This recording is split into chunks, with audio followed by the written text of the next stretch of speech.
Okay,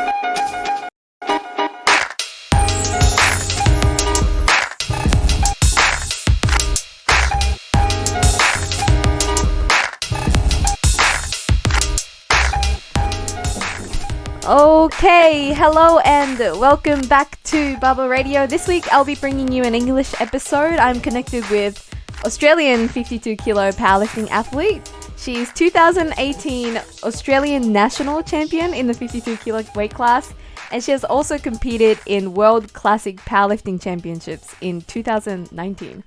Hidemi Poon, thank you Demi for making the time to be on the show today. Thank you for having me. Yeah, this is my first time doing anything like this. So let's roll. Yeah, and so maybe for those who may not know who you are, I know that majority of my listeners are Japanese or from Japan, and since you have a Japanese name, can you please clarify maybe your ethnicity and your upbringing for those that are wondering? Yes, so my legal name is Hidemi Shishido, which is who I go by, I guess, in the powerlifting world. I am half Japanese, half Korean. My dad is Japanese, my mom's Korean. I was born in Tokyo. Right. I went to high school for 2 years in Tokyo. Have very, very fond memories of going out and eating lots of good food there. Of course, yeah. Otherwise, I came to Australia when I was 7. And pretty much have been here ever since. Nice, okay. Yeah, just had to clarify that before we get started. And I also have to ask, start the episode with this. I'm not too familiar with the coronavirus situation in Australia. I believe, I just checked this morning, you guys have had 124 cases in the last 24 hours. How is APU managing the powerlifting meets, and are they having meets as usual? They're not having the meets as often as they would. A lot of them have been postponed or cancelled or rescheduled. I think Victorians are still in a hard lockdown, so I don't think there's any comps going around. In terms of New South Wales, there are definitely comps going around with limited numbers, lots of social distancing, right? Following the guidelines that the government has given us. So we're very fortunate that we're still able to hold competitions and people are still able to participate. What are some of the precautions that they are taking with meets and stuff like that? To be honest, I have not kept up with it just because I haven't really competed at all this year. Right. But, basic things like face mask, social distancing as much as possible, restricting numbers of athletes as well as spectators would definitely be some of them. Okay, all right. And I know that some of your training may be affected. How is your training this year going with considering everything? It's picked up post-quarantine. So I competed and trained for 2 years full-time. Right. And that's everything. I've only been lifting for that long anyway. And I think at the beginning of the year, I was really pumped to get some big numbers, but I think also mentally I was a little bit, not over it, but a bit tired. Right. And so for me personally, quarantine was a really good break. Yeah. I used to train 5 days a week I would train maybe once, maybe twice a week. Yeah. And only what I felt like. I was given a program by my coach, but did I follow it? That is questionable. Right. I ate what I wanted to.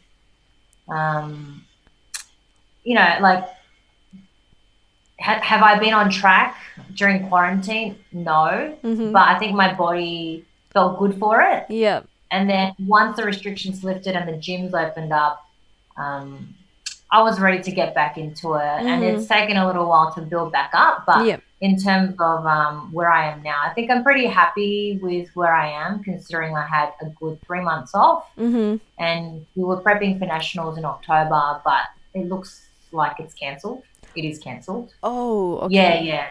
Yeah, because at the moment, nationals were supposed to be in Queensland, and the borders were still shut, and Right. so it's cancelled. Right. But we'll still have a max out party at some point. Right. Important. Yeah, yes. Yeah. Yeah. So, you know, yeah, it's been good. I think a lot of people have fallen off track, but I think also a lot of people have pushed forward. Mm-hmm. And, you know, it is what it is. If you're upset about it, that's your problem. You know what I mean? That's what you've done. Yeah. I'm not upset about it that I pulled back a bit. I think my body needed it mentally. I was really busy. I work in health, so it was a busy time for us. So I was happy with it. And the people that pushed through and got their PBs, good on them. You know, they've come out the other end way better than they were before. So. And I guess, and for you to be, you know, lifting full on hard into training for 5 days a week, you know, getting your diet, everything correctly, and, you know, you must be having like mental and physical fatigue and everything, and it must be nice to sometimes let go and literally be forced to rest, right? Almost. Yeah. And yeah. And you know, how did you ease back into training? Because I know that, like, for me, myself, I'm still having a hard time trying to ease myself back into training after quarantine. I feel like I'm super detrained. Yeah. Definitely, like, just starting off light, you know, like to build muscle again. Am I allowed to swear on this? Go ahead. Oh, okay, I am. You go ahead, yeah. Look, like, I felt like a fat shit initially. Yeah. And I was a fat shit. But, you know, starting low intensity, so lightweight, high reps, I was so sore for like a few weeks.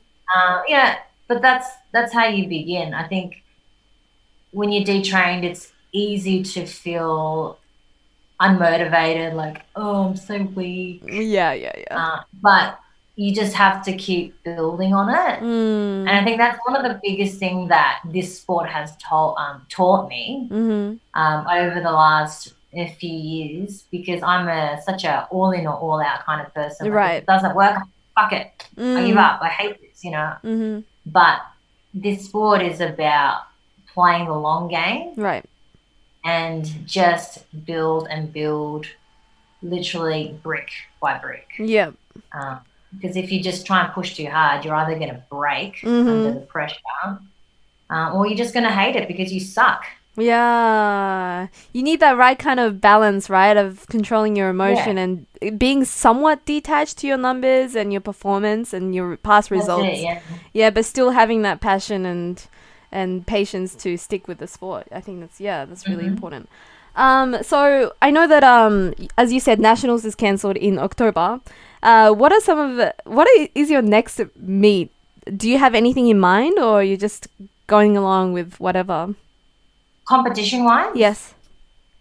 No, I have nothing planned. I actually registered for a Brazilian Jiu Jitsu comp in July. Nice. Okay. I just got into that this year because I felt like I wanted to do something different, you know, like powerlifting is like squat, bench, dead, and it's awesome, but, you know, it gets to a point where your body's sort of bored of it, and Brazilian Jiu Jitsu is so, what's the word, like dynamic, you know? Yeah, there's a lot of factors involved, yeah.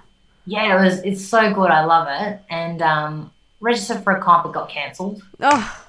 That sucks. So I'd like to do like a comp at some point, like obviously beginners, but that in terms of like having a planned comp, no, nothing at the moment. I believe we're just going to have a max out party sometime in October. Yeah. I think it's really cool about you wanting to do Brazilian Jiu Jitsu. Why did you decide to do that? Like, out of everything that's like martial arts, why did you decide to do Brazilian Jiu Jitsu? It's kind of in right now, kind of, right? Yeah, probably. It's probably the most accessible for me at the moment. Okay. Like, again, this goes into like what's available. yeah, it's just close by. Yeah. The class times work, and it's dynamic. I just thought I'd give it a go. That's it, really. No particular reason. Yeah. But it's like a completely different sport, right? Like with powerlifting, you're competing pretty much with the bar and with yourself. But Brazilian Jiu Jitsu, you're competing with an opponent. So it must be like a fresh stimulus for you. Oh, 100%. I think like the first time I rolled, I came off the mat like almost about to throw up because it like is like a completely different use of the energy systems. And like, you know, you do like 1 reps, 2 reps on the bar, like you sweat, you have like a few minute rest, you chat, you're on your phone. Whereas like when you're rolling with someone's trying to like, you know, choke you out, and you're like, fuck, I'm gonna choke you out, you know. And obviously in the beginning, all I have is strength with no technique. So all I was doing is like muscling people around, which is really a waste of energy, really. Right. Yeah, so I was just using a lot of energy, not knowing what I was doing. I think now I'm still much a beginner, but knowing like what positions I want to be in, I don't want to be in, and knowing when to like use my strength and all that, like it definitely helps, I guess. I think definitely it's like with any sport, like the more you do it and the more you get experience in it, the more you realize how there is definitely an art to the sport, like both JJ as well as powerlifting. Yeah. Do you ever like get scared, really? Because I know it's also an emotional battle as well, like controlling your emotions. Like I would assume that if I did fight with someone, then I would be kind of scared. I don't know how it feels like to roll. Yeah. Not really scared. Yeah. Because like it's pretend fighting, let's be honest. Like you can tap out. Yeah. And you're supposed to tap out before you get hurt. Yeah. If you're smart enough. Sometimes I do get worried about injuries. Like the other week, I was wrestling with a lady, and she just sort of like rolled me the wrong way, and my ankle went a little bit funny. And I can still feel it. It's been about a week, and my ankle's still not 100%. But like it's not. I know that it's not a long-term injury. Like I think I've just sprained it just a tad. Right. Okay. So rather than wrestling anyone, it's more the fear of being injured, because if you're injured, you can't, you know, do anything. Health is number one, you know. So if you're injured, you can't train. So, but in saying that, if you're scared of being injured and that's why you're not doing something, like then you can't really do anything, right? You're never going to get anywhere. That's true. So just have fun, take it as it goes. And do you think like doing this, BJJ, like do you think that helped you with powerlifting training in any way, shape, or form? BJJ? Yeah. Yeah, like it's helped me to realize how good having strength is. Right, okay. Because, yeah, like certain things in BJJ, like if you're in a position you can't get out, because, you know, whereas if you're stronger than the other person, like you can just muscle certain things, so there is an advantage. Yeah, maybe not so much. Yeah, like I've really only started this year, in terms of BJJ, and I go maybe like once to like 2 times a week. Okay. Just because of my work schedule, and also we've had like 3 or 4 months off during quarantine, because it's obviously it's a high contact sport. Yeah. Yeah, so really I've only done it for like maybe 4 months, 3-4 months. They're still very new. I'm sure there would be some things that I carry over into both sports. But yeah, no, nothing extensive that I can talk about. Still very much a beginner. No, I'm really, really looking forward to it. If you like get to compete sometime soon. And also, I know that through your Instagram posts that you've done a little bit of strongman and stuff like that as well, right? Like you're trying all these different things. just trying. Have I done a comp? No. Like in terms of strongman, I've just I think it's like only one thing I've done, which is that log press that I did with Mitch. I think I was at the gym and I was like, it's there, let's give it a go. Yeah. And we just did one. Yeah. And then I haven't done one ever since. Okay. So yeah, I cannot say that I'm a strong man. Yeah, but I know that you like trying all different kinds of things, and it just makes me wonder, like, how did you get into training in the first place? Yes, definitely like trying things. I dabble in a lot of things. In terms of getting into lifting, like in general, like, like I'm a personal trainer, so like I just lift things here and there. And then I think it was end of 2017. I just got really bored of my own training. Like I had no goal for a long time. And my friend, who was also a trainer at the time at the same gym, I just said to him, hey, I'm really bored. Let's do something. I need you to write me a program. I need to be accountable because, again, I'm a fat shit. And he was like, why don't we focus on strength? And I was like, okay. And then I followed the program probably about 50% for about 2 months. And I'll be honest, like I'm naturally a little bit strong. Right. Like I'm not like a beginner lifter, you know? So like if you look at my build, I'm pretty stocky. So like I'm naturally a little bit strong. And he was like, you've got potential, but you got to train. I'm like, yeah, whatevs. And, you know, because my training was still 50%, he was like, you need a goal. And I'm like, yeah, bro. And we decided to go for like a novice comp at powerlifting. Right. At that point, honestly, even though I was in the fitness industry, like I didn't really know what powerlifting was. Right. Like, I didn't really care for it, to be honest. I was like, how boring, squat, bench, and dead. And they said, we registered for it. And I think like when I registered, I was like, oh yeah, like if I'm going to do it, like I've got to do it right. But I still didn't.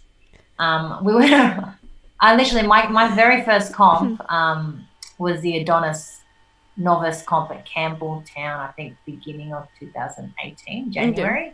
And I came back from a holiday from the Gold Coast. Awesome place, lots of food. Yeah, lots of drinking. Did I train? No. So like my first comp was like I didn't even train properly. Right. I just did bits and pieces. Okay. And then I came back 2 days before the comp. We came back to Sydney and my friend Mia was like, have you trained? I'm like, nah. We're just going to leave. Love it. Yeah, literally. He was just like face palming, you know, like seriously. And then anyway, I had like the best time. Yeah. Because it was a novice comp and, you know, once you get there, you're like, yeah, I do want to do my best for that day, you know, what I can. And I got some like, I guess some pretty decent numbers. And the rest is history. I think like once I did the comp, I was very fortunate enough. People voted. We got like a little prize. Okay. Best and fairest. And I got a little prize pack, which was from Harris Stability. It was my first set of knee wraps, knee sleeves and wrist wraps. Oh, so that's when you first got your knee sleeves and everything like that. You didn't have it before that. My very first comp, I had a belt actually from Chic, which I love. But I grew out of that. I just competed with a belt. Yeah, and it's crazy, right? Like shortly after you're competing at Worlds. Yeah, the next year. Yeah, I didn't even know that existed. Literally.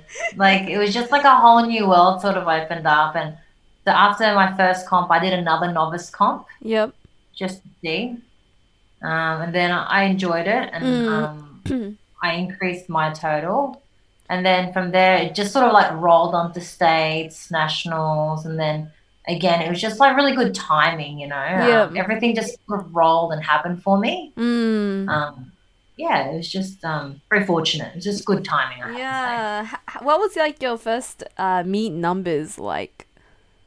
So I think I weighed in like just over 55 kilos. Okay. Also, you were 57 at the start. Yeah. Okay. So like I came back from a very good holiday. I did no dieting. So I think, it's probably more my natural weight at the time. Maybe even heavier because I was on a holiday, but you know. Yeah, just over 55, and my squat was 115. Whoa. That's pretty good.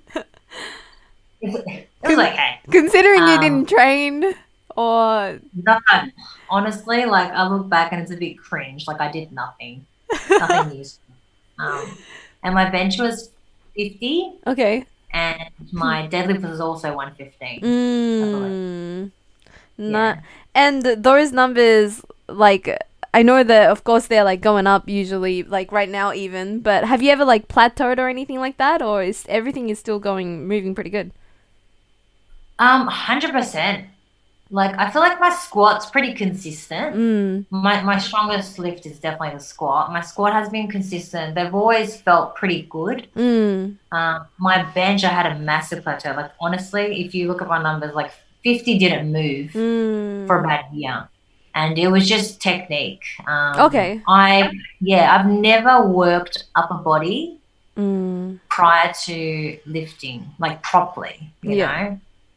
Even like it's a bit embarrassing, but even as a trainer, because I'm naturally stocky as well, like I'll do a couple of upper body work, like exercises, but I never really smashed myself trying to increase size or strength in the upper body.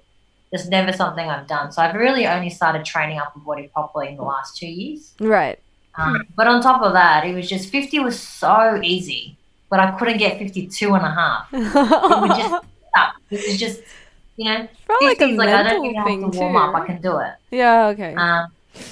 And it was just really getting the technique right. And once I got the technique right, literally it went from 50 to 67 and a half. Whoa, okay. Yeah, so like the strength was there, but I just didn't know what I was doing, you know, because, you know, you're a beginner. And as you know, like with powerlifting, it's strength, but it's also a lot of technique. Yeah, especially bench as well. Yeah. So, yes. And then 67, and I think now I'm sort of hit that plateau where like I'm just weak. I just need to get a bit stronger and push some numbers because I think my comp bench PB is 72 and a half, which is okay. But when I compare it to other people, it's like nothing. How did you like get your technique right? Was it something that someone else told you, or is that something that you realized yourself and you tried a little bit like different things out and then found out what was the best for you? Bit of both. I think it was a big eye opener for me when do you know Pay, the powerlifting physio? No, I don't. So her Insta tag is powerlifting_physio. She's got a big bench, and I was just like, I couldn't understand why I was so shit and she was so good. Yeah. And I just said to her, like, what's your secret? Like, why are you so good at this? And she's obviously like, I don't know. Like, she's not. She's awesome. And she was just like telling me what she does and how she uses her back. You know? Okay. And you know how like when you do a bench press, it's like chest bra, it's a lot of chest, which is true. But I feel like it's a lot more back work. Right. Like you really need to get the lats to get tight. You need a lot of external rotation, that tightness. And I didn't understand the tightness for a long time. Okay. So for me, when I felt like, and I feel like I still don't get it, you know. I don't think I get it either. Way more to learn, like.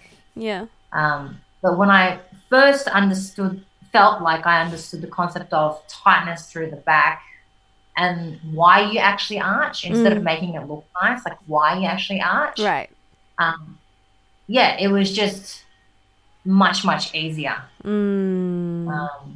Yeah. Yeah, because I was talking with, Aya, Fukumura Aya from Japan. Yeah, I was talking to her. I actually interviewed her maybe earlier this week, and she was pretty much saying she also hit a plateau where she was doing the exact same thing all the time, and she didn't know what was going wrong with it. But when she actually sought for help from other trainers and stuff like that, and get like a third person perspective on her bench press, like, she realized like the technique and what she wasn't, like, she trying new things, and then like her bench just exploded. So maybe third person perspective is very important as well, instead of just 100%. Like, no matter how good you are, there's always someone better,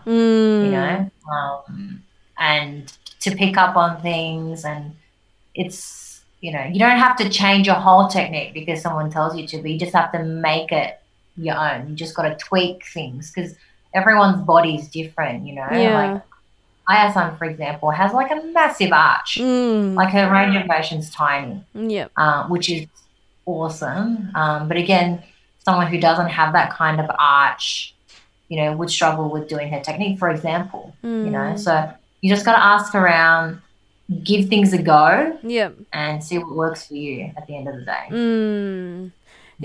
And for you, it was probably a back issue, how you weren't engaging your back as much. Was it? And it wasn't anything like a weakness thing. It was more of like you trying to engage it to put that into your lift, like, so that you can incorporate. Yeah, initially it was definitely all technique. Like, I just was trying to bench it with my, chest and shoulders, and I could do that to that point of 50, I guess, but beyond 50, I needed a bit more technique.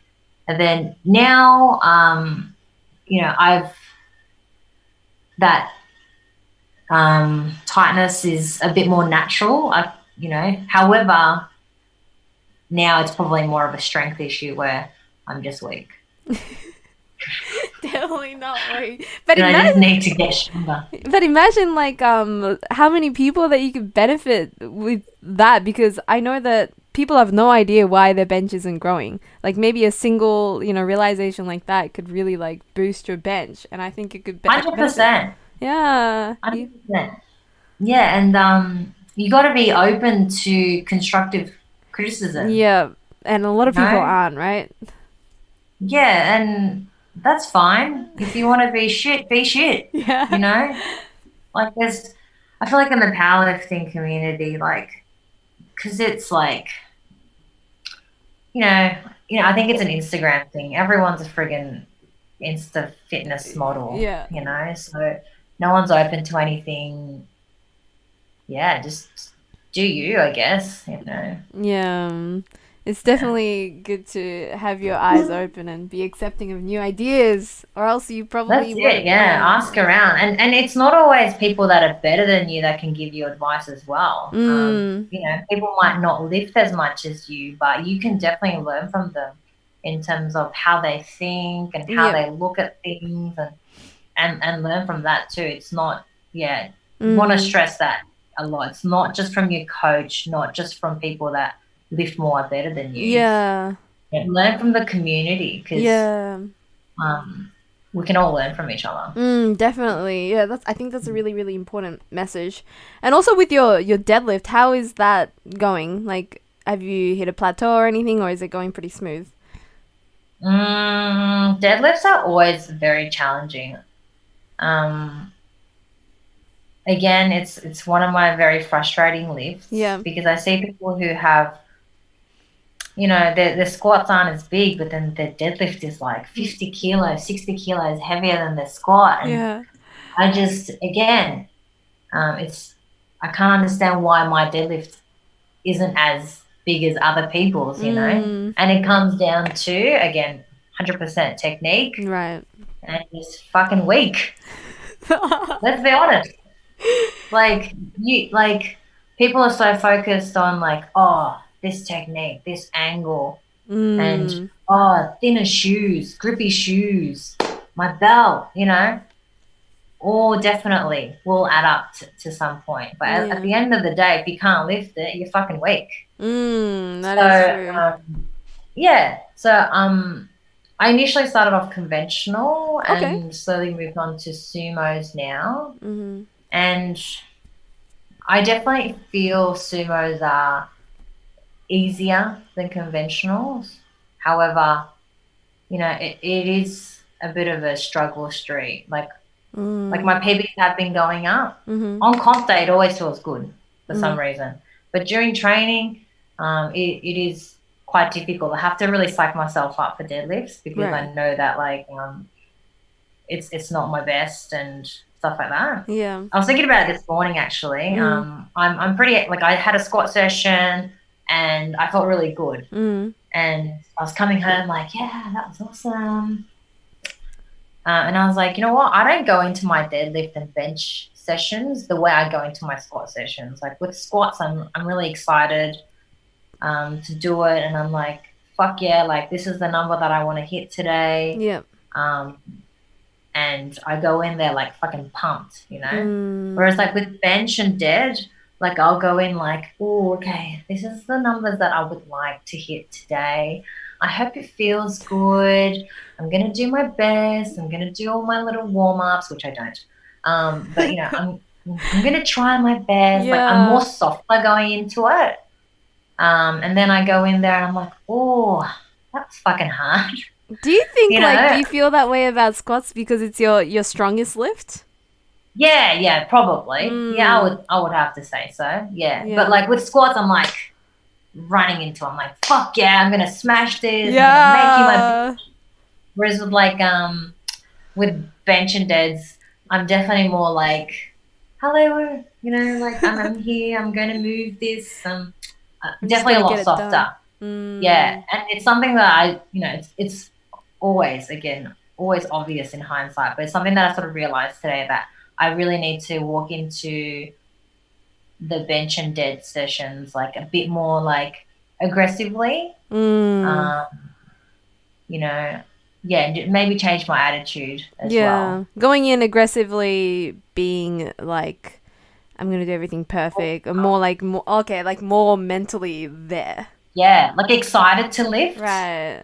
Yeah, like doing bench and deads for me is like, okay, I better do it because it's part of my program and I have to lift it at comp. If there was like a squat only comp, I would be like so happy. Yeah. But obviously that's not the case. So yeah, like I think I have to like want it a bit more. And it's always, I guess, harder when you are sort of hitting a plateau. Not necessarily a plateau, but it's just a lift that you're generally not that excited about. Because if I was increasing and they felt good, like I would walk into it like, yeah, this is awesome. But because it's like a lift that I have to really mentally prepare myself for and want to have to be excited about, it's definitely harder. Yeah, because I don't know, because you would think that even if you didn't go in it with like mentally be there, as long as your body is doing it, then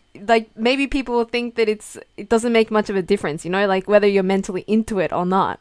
But because your body's going through the same workout, like, you're doing the same movement. But do you think that mental attachment or like you being really, really hyped up about it really helps you with your total or like getting stronger with that lift?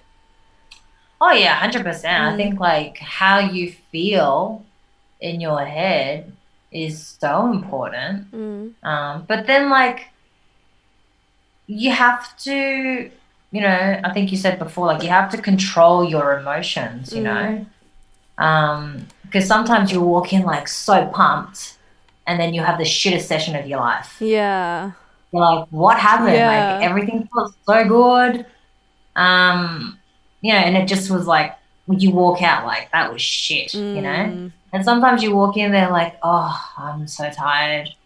I'm just going to do it. And then you walk out and like, fuck, that was amazing, So it's vice versa. Like you have to you go with how you feel, but also you can't trust that all the time as well. Yep. And again, this is what powerlifting has taught me is like you just do it. You know, you just do it. You put in the work. Yep. Sometimes you'll kill it, and sometimes you'll just be like, wow, that almost felt like it was a waste of time. Yeah. But at the end of the day, like you've done what you needed to do, and you walk away feeling like, you know, at least you've moved your body today. And it'll show at comp time or, you know, when you're doing that 1RM time. And again, it's just that philosophy of brick by brick. Yeah. Every brick counts, you know? Yeah. And I guess like, you know, like being an elite lifter and stuff like that, it must be hard to detach yourself from your numbers as well. But that's also a really important aspect, I think. Yeah. Like having a number in mind and wanting to hit that, but not being too attached to them. Whether that, you know, that would be like, oh, fuck, I'm really disappointed I couldn't hit it. I'm like a piece of shit. Yeah. 100%. 100%. Sometimes I walk out feeling like a piece of shit. Yeah, for sure. Again, this is also what I tell my clients as well. Sometimes you just have those days where you're just not feeling it, you know?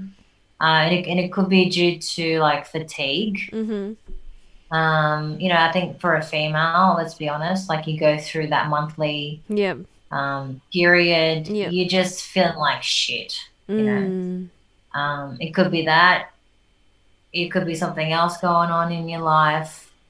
Numbers are numbers at the end of the day. And if you're going to feel down because of one day and that puts you off training, you need to find something else. Yeah, that's true. You know, I think it's good to know that you have your shit days and you have your good days. And on your shit days, you just think about, okay, that was shit. And you just fucking move on. Yeah. And then that's it. Like, you can mull over it. And I'm guilty of that. Like, I'll have a shit day and it'll just put me off for the rest of the day. I'll just be like, really sad. Yeah. You know, I will be really sad about it. But then the next day you're just like, well, today is not yesterday. And then usually the next session like will be much, much better.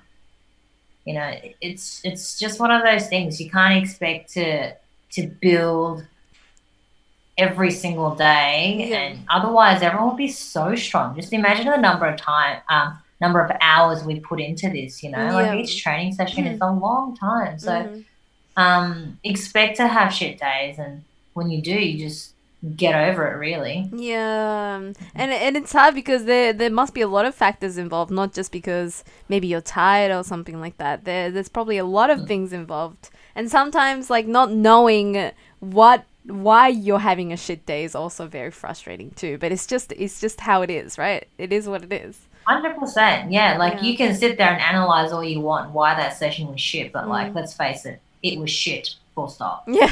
You know what I mean? Yeah. Exactly. Really important. Yeah. And I know you like juggle a lot of things in your life. I mean, like everyone does, but you're an elite lifter. You also work full time. You're a EMT, am I right? Like a paramedic? Yeah. Right? And you're also raising 2 children. How do you have the time in your life to do all of that? With help, you know, it's always a support thing. My husband is super supportive of what I want to do. Also, I'm fortunate that my kids are much older. They're 8 and 13 at the moment. Right. Like the 13-year-old's pretty self-sufficient. The 8-year-old, like he's pretty good too. And my husband, he's a school teacher, so he's actually much better with kids than I am, to be honest. Yeah. That's awesome. So they have their own thing going, you know, I have my own thing going, and then we just make it work, I guess. I think if my kids were a lot younger and they needed more physical attention, it would definitely be hard. But I think with kids, like the younger they are, the more physical, like emotional too, but like you need more of that physical attention because you need to be around them so they don't slip and crack their head, you know? Yeah. Whereas when they're older, like they have their own thing happening. They have their own life and their friends and their hobbies. And you just have to be there for them more emotionally. In terms of training and work, it's been quite challenging, to be honest. So as a full-time personal trainer, it was much easier. You know, I had a routine. I trained when I wanted to, ate when I wanted to, rested when I wanted to, and pretty much my clients, I scheduled around my schedule. With this job, you know, we have 12-hour shifts with the potential to go overtime. Meal breaks, we get them, but we seldom get them, if you know what I mean, because we'll be having a break, and if, you know, there's a job, there's a job. Yeah.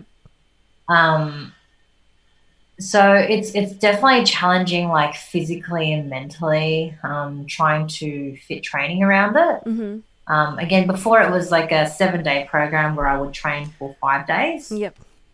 You know, simple Monday to Sunday. Now my work schedule is quite different. We work for 4 days and we have 5 days off. And you think that 5 days off is an awesome, actual thing, which it is. Yeah. But during those 4 days, it's 12-hour shifts. Right. Again, with the potential to go overtime. It's really hard to get any good training sessions out during those 4 days.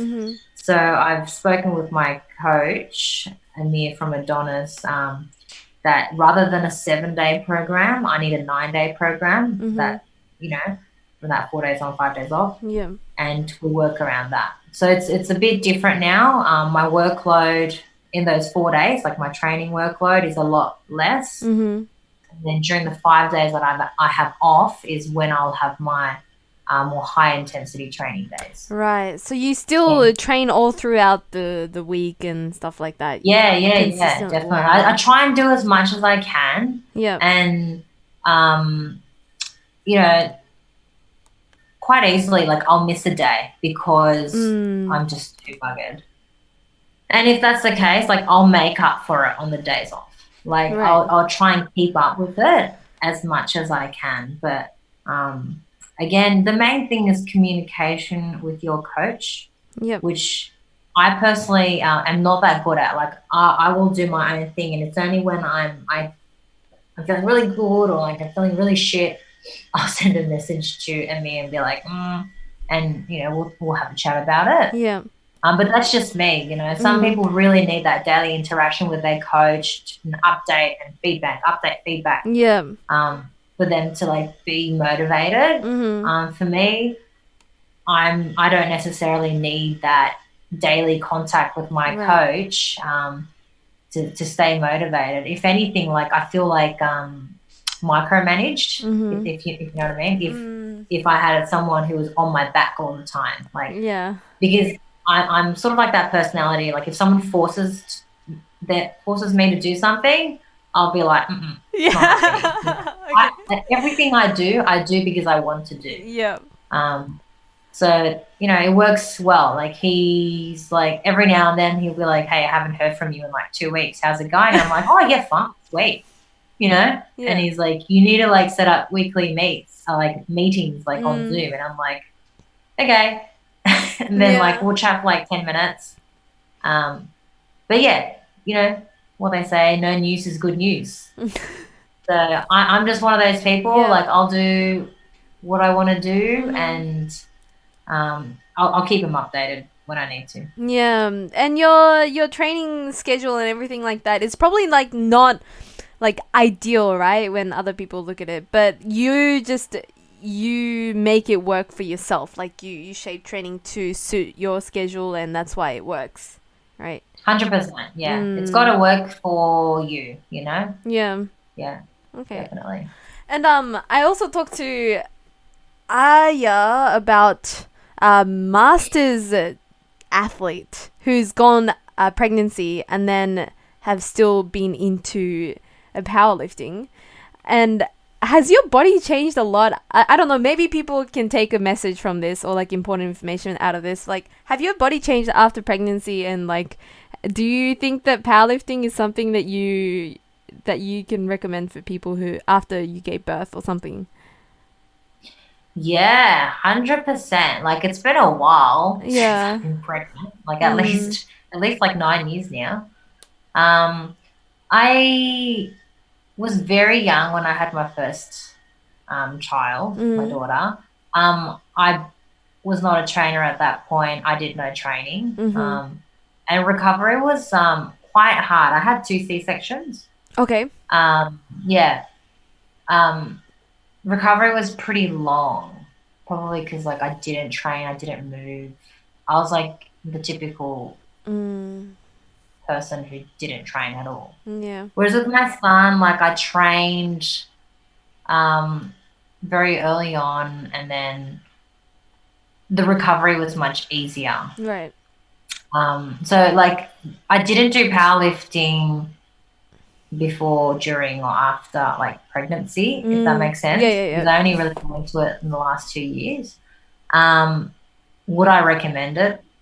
Hell yes. To that intensity, no, absolutely Right. not. Okay. And again, it depends on the client, the woman, you know, and how well they have trained prior to pregnancy, whether they train during pregnancy. Right. That would all dictate how training after pregnancy would work. You know, there's a lot of variables. You know, you can't expect someone who's never touched a weight before, during, to then go into powerlifting. You know, but again, it's all about managing the load.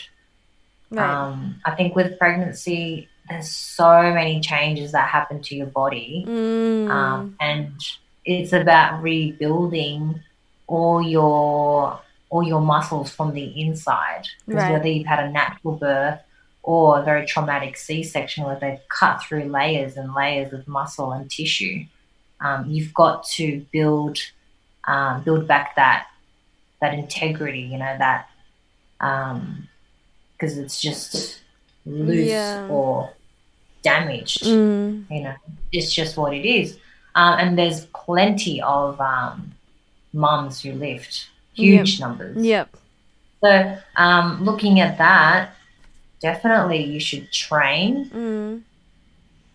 Ideally pre-pregnancy, during pregnancy, and post. Yep. But under good guidance of a good trainer who understands the pregnant body and what it goes through to a certain extent, but also like being aware of your own body. Yep. You know, I think like it's so different from people to people that, you know, again, anything that I say is really generalized. But can they do powerlifting post-pregnancy? The answer is yes. How long will that take? That depends. Yeah, you know, you really got to build everything back from the bottom and be prepared to put in some time, you know, to have the basics right. Because I think, well, in Japan, I've had a few people asking me to interview someone who's gone through pregnancy and then still kept lifting. And I think Japan has like a really conservative view when it comes to this. I think if you are pregnant or after pregnancy, you shouldn't really train at all, really, is like the misinformation that, you know, people are hearing. And some people are wondering like, oh, well, I don't know, maybe I have to give up powerlifting altogether or I shouldn't train at all. But I don't know, there are a lot of strong people who's gone through pregnancy, who's a you know, who's a mom, who's lifting big numbers. So it's definitely, and I don't know myself because, you know, I've never been pregnant. So it's like, you can definitely benefit this to some extent of you doing strength training after pregnancy, right? Yeah, 100%. I think it's also like an Asian thing, hey? Yeah. Like, you know, you're so precious when you're pregnant, you know?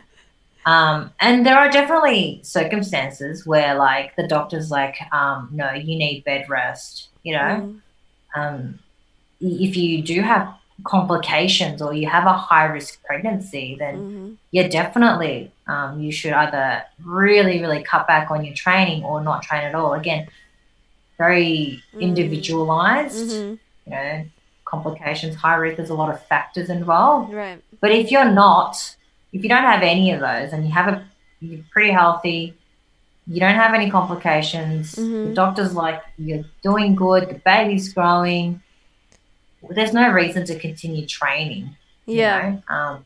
And you probably would not train at the same intensity that you used to pre-pregnancy. Right. I think that's common sense. But, you know, people are stupid. Yeah. People don't have common sense. So you would definitely pull back on your intensity, continue training, work on, you know, your pelvic floor muscles, work on bracing because your stomach muscles are like under a lot of stress during this time. Obviously, it's being, you know, stretched out so far.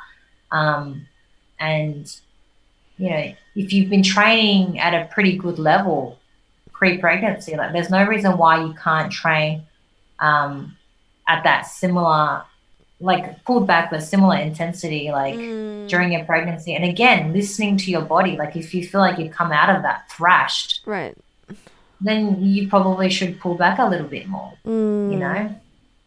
But people will do what they want to do. People are stupid. That's all I want to say. It's really bad, but it's true. How long did it take you to like recover after pregnancy? From pregnancy? Yeah. Oh, well, my first one was really bad. Like I reckon it took me at least a good 12 months to feel normal again. Yeah, like I don't know what it is. Like, because I think I was 19 when I had my first one. Okay. Yeah, super young. So you'd think that like I'd bounce back, you know, really well, but I didn't feel right for a good 12 months. And then with my second, I probably felt like pretty good, like in about 3 months. Okay. Yeah, I think I started training 7 weeks after giving birth, like very lightweight again. Yeah. I just wanted to move, you know. Yeah. 7 weeks, and then again it was just like everything was so heavy and just, you know, felt like crap, you know. Felt like sloppy, but it is what it is, you know. You just build back up, and then I think in 3 months I felt pretty good. Yeah, but no more for me, thanks. I'm done. Yeah, because people like me who hasn't been pregnant, like I would love to have a child one day, but I have no idea what it's like. I can't even imagine it, you know. Like people are telling me so many things, like your body is gonna break, like you're gonna feel like shit, like you're gonna feel like all your guts inside your stomach's gonna come out any second. Like I can't even imagine that. Like, and training, like not being able to train, I can't imagine that either. So I don't know. Nah, like I wouldn't think of it that way. I wouldn't think of like it as in like, oh, I can't imagine not training. Like, you know, you just train at a different intensity, and just work on different bits. You know what I mean? There's always things that you could do. Yeah. I've had clients who came back. I have a client actually, who started training with me after their first child because they just felt really weak, right? You know, and we got to a point where she was really happy with her strength and where she was, and then she got pregnant with her second child, and she's also a very conservative lady. And I was like, "Are we going to continue training during pregnancy?" She's like, "Yeah, I feel great," and so we went from training very, very untrained post-pregnancy lady to training throughout pregnancy. Wow. Yeah. And then I think we trained up until 39 weeks, gave birth, and then she came back, I think 2 months after, so 8 weeks. Yep. And she still trains. And she's like, wow, the recovery is so much different. Yep. So much more different than grandma. And she feels the difference in terms of like, it's little things like carrying your baby for a long time. That 3-kilo baby, if you carry it for like 15 minutes, it's really heavy, getting up and down, picking up the pram and putting it in your boot. It's all those little things, making sure you know how to deadlift. Deadlift is very functional and that you've got to pick shit up off the floor. Right.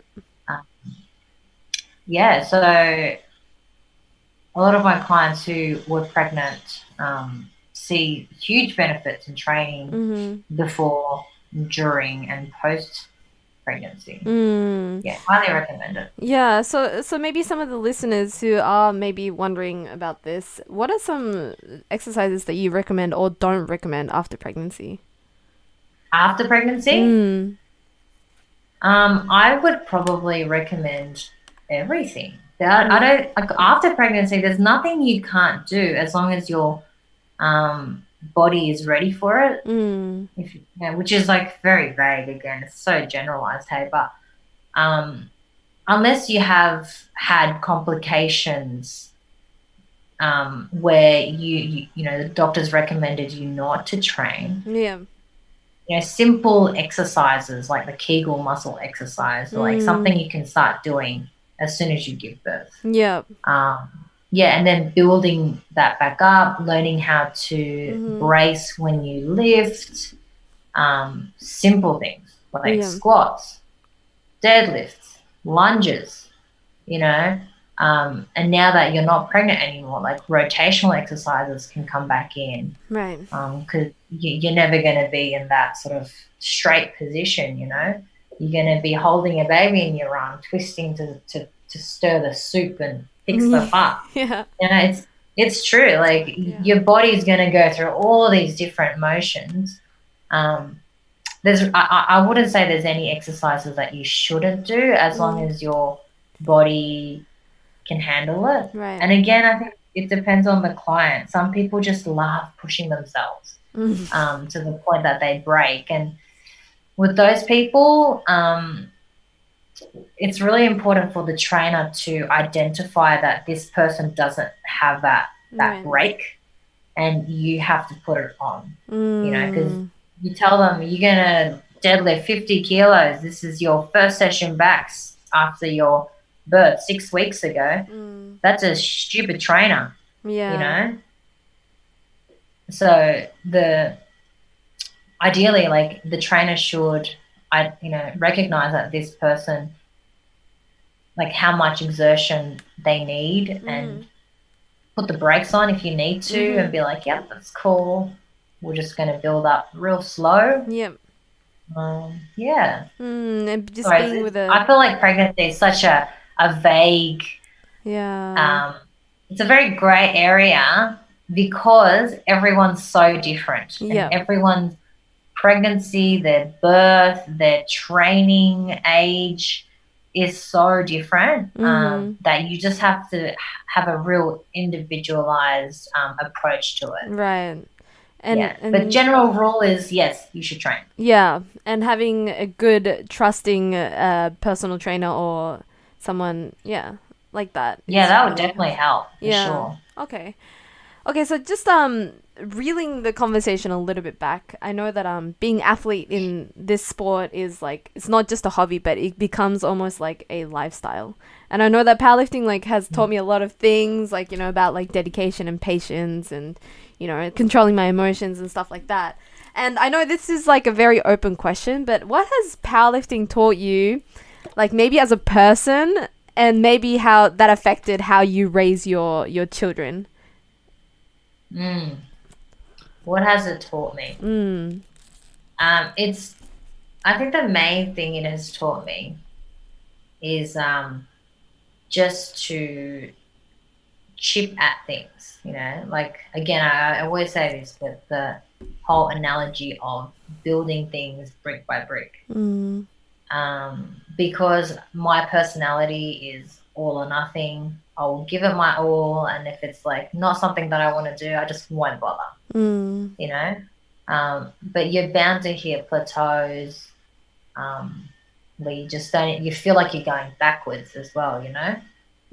So it's taught me to really shut my own negative thoughts out. Right. Okay. Yeah, it's told me to like shut the fuck up and do it. Put in the work. Resilience, you know, and it's okay to make small progresses. You know, I think a lot of Asian people can relate. You know, you've got to be the best. Yeah. You know, you've got to be number one. Like, and if you're second, you're second. You're not a winner. You know, that's how I've sort of been raised. You know, right. if you're not number one, you're not number one. Yeah. Doesn't matter if you're second or last. Yeah. You're still a loser. And so like for me, it was really hard to like do something that I know I wasn't going to be the best at. If that makes sense. Mm-hmm. So I wanted to be the best, and I'm not the best. So, but it makes me want to, you know, work on that goal, little by little, day by day, and rep by rep. That's all you can think about, you know. And if you want something, you just gotta just keep at it. Right. That's the main thing. I think resilience and just being like, you know what, I don't feel like it, but I'm gonna do it. Yeah. And probably that thought process as well probably affected how you raise your children, and maybe your children do sports as well. Like, has it taught you to raise your children in a specific way, or how to approach, you know, things like that? Yeah, like I think I'm a bit sometimes hard in that, like if my kids are struggling with something, like I have that same approach where I'm like, well, that's fine, but just keep working on it. Yeah. Know? Which is the right way to do it, but I may not come across like so nice. Yeah. You know, I don't know if it's changed how I parent. Yeah. Apart from trying to encourage them to build on their skill, you know, and do what you want to do and know that it's going to take time, you know, because we always want that quick fix. Yeah. But everything that you want will take time and will take work, is what I try to teach myself. Yeah. As well as teach my kids, because everything is about instant gratification right now. You know, you can just buy it, you can just click on it. But, you know, my son does BJJ, and I'm like, well, if you want to get better at it, you just got to practice. Yeah. You know, my daughter, she does cheerleading. It's like, well, if you want a certain skill, you got to keep working at it. You know, you can't just expect to turn up and be like, oh my gosh, I can do this. Yeah. You know? Yeah. Which is hard if they're not naturally sort of wired to think that way. But I'm a bit of a no bullshit kind of person, I think. Right. Where I'm like, well, if you shit, you shit. You know, so what are you going to do about it? Yeah. Do you want to do it or not? If you want to do it, then you got to work for it. Yeah. At the end of the day, I can't make you do it. If you want it, you got to put in time. You got to put in hard work. It's all about that balance, right? Of like trying to trying to be hard on them and being like, if you lose, that's not a good thing. Teaching them that, but it's like, if you lose, then how can you connect that to becoming better? Because I know my parents were very conventional Japanese parents, and whenever I did do sports and I didn't do well, they would pretty much be like, well, you're shit. And that was it. Like, it wasn't much of like, what are you going to do about it? Did they let you do sports? No, they did, but it was like, they would just bash on me, like, all the time. Yeah, it's like, you lost. Well, you're a piece of shit. Like, you're not going to become anything. Blah, blah, blah, blah. And they think that that's like how I'm gonna like motivate myself to become better. But like me as a child, I'm not that strong, you know? Like if people tell me that I'm shit, then I actually believe I'm a piece of shit. And I just, it's the balance of trying to motivate. It's super hard. I mean, you also don't want to be like, oh, darling, you're the best. You came like last, but don't worry, here's your participation medal. Yeah, I'm freaking against that as well. But you know, I'm all for like, because I guess like, you know, we grew up where it was like it's all or nothing. You're number one or you're not. And you like, this is the plan that I have for you, and this is what you're gonna do. And a lot of the time, it's not what you want to do. You know, like very typical is like they thought I should have become a doctor or a lawyer. No, you know. And so like when I didn't do doctors, it's not like I didn't. It's like, you know, whatever. It's like you're a failure. You know, like with my daughter and my son, I'm like, what do you want to be? And they're like, I don't know. And I'm like, just do whatever you want to do, as long as like you enjoy it, you know. And let's be sensible, makes you some sort of money. You can't just be like a hobo creative artist person. Not that all creative artists are hobos, okay? I'm just saying. Like as long as you can make a life for yourself, do what you enjoy doing. Because for me growing up, like I had to work for my right to do sports. Like if I wanted to do sports, I had to get straight A's. You know, like I would get questioned if I got an A minus, for example. I was like, oh, I would just want an A, not an A minus, you know? It was like a big deal. So for me to do sports, I had to go to tutoring. I had to get the grades. Like if I got a B, oh my gosh, like all hell would break loose. You know what I mean? And I think because I did pretty well, like at school to a certain point, the expectations were high. But it was very much forced, you know. And I've spoken to, you know, my parents, and it's like, it was obvious that growing up, my passion was in sports. Right. But it was more like, they thought it would be best for me to have a stable job as a doctor or a lawyer. Like, what? How boring. So for me, like, I really try to give my kids as much opportunity and freedom as I can.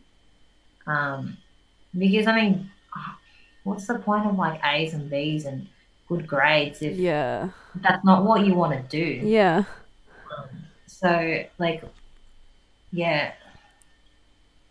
even like lifting, like, what's the point of getting like the best total in the world if you fucking hated it? If you hated lifting and you were doing it because you got paid, like, that would be so shit, you know?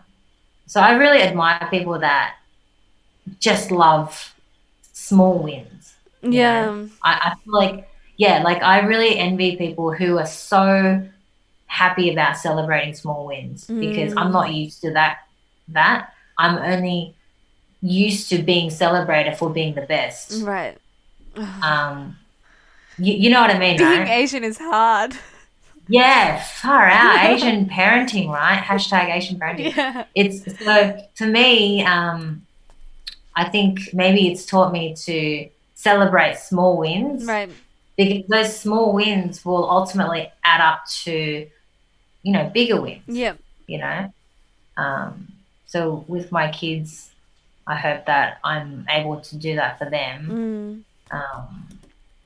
And just that mentality of building on things. Do you think your children would be interested in doing powerlifting, like following your path?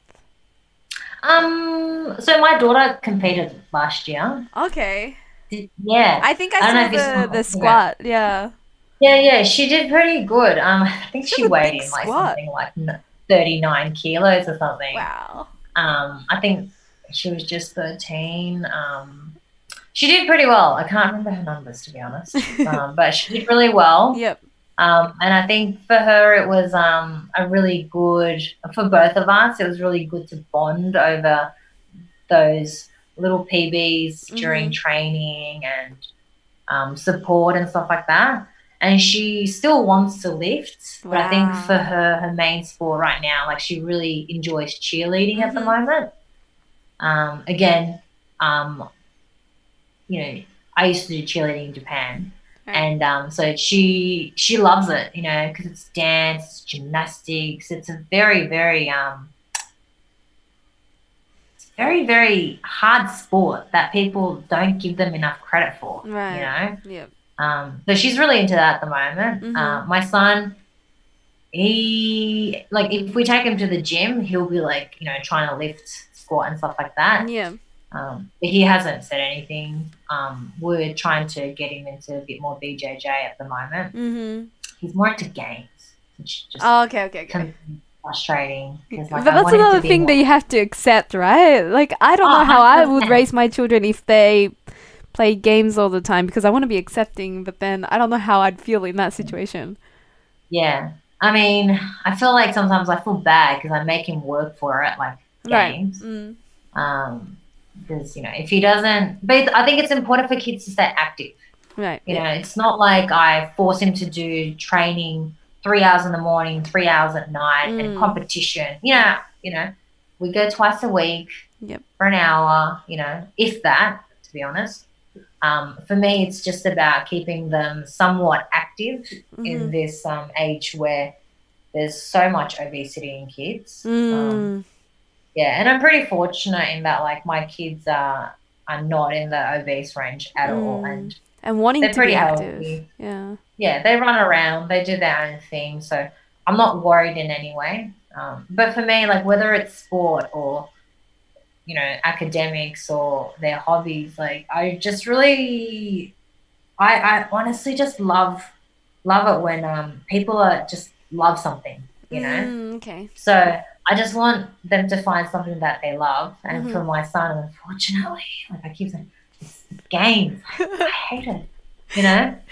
You don't know, like, in this day and age, like, people make career out of playing games. I know. And if he wants to do that, that's great, but I hate it. I just think it's such a waste of time. But, you know, yeah, you're right. There's people who make millions, you know, out of it, whatever. But I just want them to find something that they really love doing and can support themselves.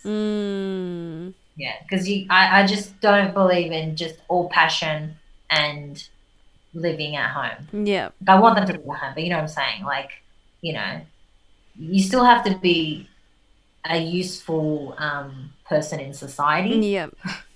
Yeah, so as long as you can do that, and you're a decent person and you have a passion, I'm okay with that.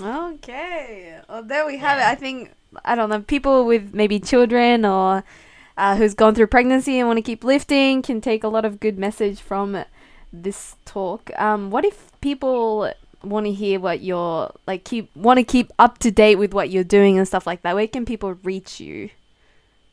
I would say just probably Instagram. Like that's probably where I post all my training videos.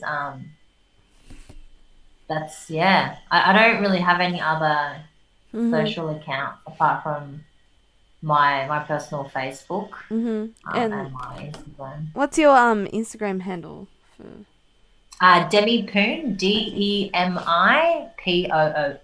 Okay, I'll be linking that. And maybe last question: what are your goals in terms of powerlifting from now on? Maybe this year or next year. Goals? I would definitely like some more PBs. Hey, like this year, like I don't plan to compete, and I don't think there's any comps around. I would like to go to Worlds again at some point, and be at a more competitive level. Right. I don't see myself as, you know, like an elite athlete in any way. Okay. I still think there's a lot to do before I even get to that point. like when I went last year, it was because I was given the opportunity and I just wanted to make the most of it. And so glad I did, because this year everything's just cancelled, you know. So super fortunate that I got to experience that. Yeah, so maybe next year or in the next few years, I would love to go to Worlds again. Again, just building each session and hoping to be at a more competitive level. Like as you said, step by step, and celebrating each small wins, right? That's it, yeah. Yeah, because, you know, if I want to lift heavy, it's like you're not going to get there overnight just by wishing for it, you know. So you got to put in the work, and I think for me it's training, of course, but a lot of it comes down to nutrition as well. Like my nutrition could be a lot better. My basic level of like sleeping, hydration, all of that is super important. And my problem is that I only really focus on that at the end stage where it's close to comp and I need to cut maybe like a few kilos. But if I was more consistent with that during my off season, I would probably be lifting a little more. But you know, there's that. You know, that's my dog. Sorry. There's always that, like, I don't want to be counting my macros throughout the whole year. Like, I want to have a bit of fun. And yeah, like I could be lifting 5 kilos more now if I was perfect with my diet, but like I still need to live my life. Yeah. You know? And I think you said before, like, you know, powerlifting is life. And like, I think everyone initially goes through that phase where, you know, this is awesome, I love it. But at the end of the day, powerlifting is really just one part of my life that is for me, like for my benefit, really. Like my family doesn't benefit from me lifting heavy, you know what I mean? Yeah. I'm not sponsored. I don't get any monetary return from this sport. So as much as I want to take it seriously, one, I'm not at that level, right. And two, it's just it is just a part of my life that I enjoy working on. You know? Yeah, very important to control that, the emotional attachment part of lifting and stuff like that, and controlling that with your work and your personal life with your children and stuff like that. Yeah, definitely important. Oh, yeah. I think got a lot of valuable information, experiences, and knowledge from you during this episode. Thank you so much for being on the show with me. Thank you so much for having me. I hope it wasn't all for nothing. Barbell Radio.